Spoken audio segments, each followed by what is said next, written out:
This book is called Frederick. It was written by the Italian artist and author Leo Lionni. It's a Caldecott honor book. You can see a photograph of Leo Lionni on this page. He was a writer and a painter and illustrator, a collage artist from Italy. He lived in Tuscany, where Florence and Siena are. And he made 50 or so books that are well loved all around the world, translated into many, many languages, including English. This book, of course, is his story about Frederick. All along the meadow, where the cows grazed and the horses ran, there was an old stone wall.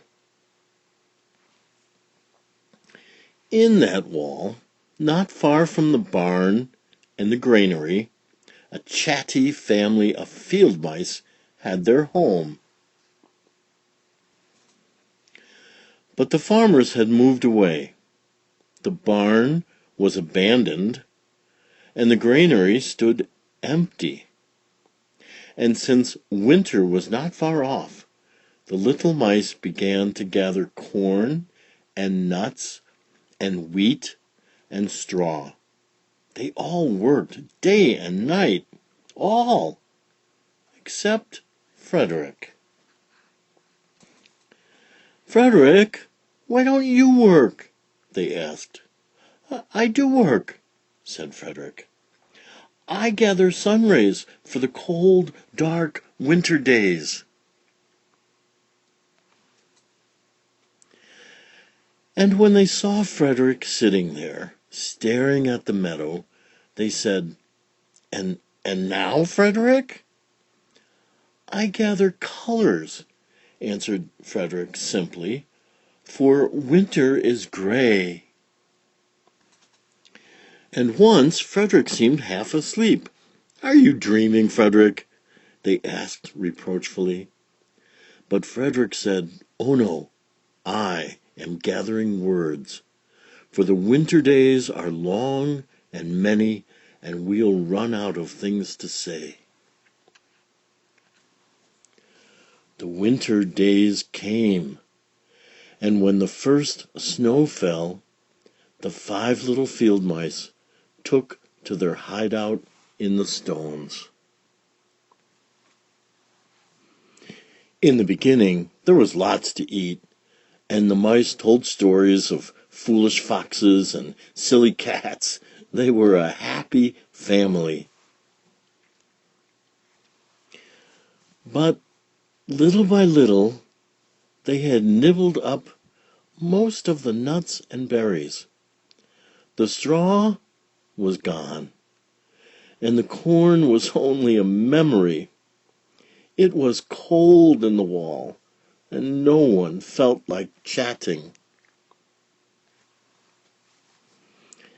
Then they remembered what Frederick had said about sun rays and colors and words. "What about your supplies, Frederick?" they asked. "Close your eyes," said Frederick, as he climbed on a big stone. "Now I send you the rays of the sun.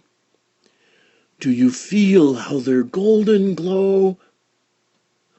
And as Frederick spoke of the sun, the 4 little mice began to feel warmer. Was it Frederick's voice? Was it magic? "And how about the colors, Frederick?" they asked anxiously. "Close your eyes again," Frederick said. And when he told them of the blue periwinkles and the red poppies in the yellow wheat and the green leaves of the berry bush, they saw the colors as clearly as if they had been painted in their minds. "And the words, Frederick?" Frederick cleared his throat, waited a moment, And then, as if from a stage, he said, "Who scatters snowflakes? Who melts the ice? Who spoils the weather? Who makes it nice? Who grows the four-leaf clovers in June? Who dims the daylight? Who lights the moon? 4 little field mice who live in the sky. 4 little field mice like you and I. One is the spring mouse who turns on the showers. Then comes the summer who paints in the flowers. The fall mouse is next with walnuts and wheat. And winter is last with little cold feet. Aren't we lucky the seasons are 4? Think of a year with one less or one more." When Frederick had finished, they all applauded. But Frederick," they said, "you are a poet." Frederick blushed, took a bow, and said shyly, "I know it." The end.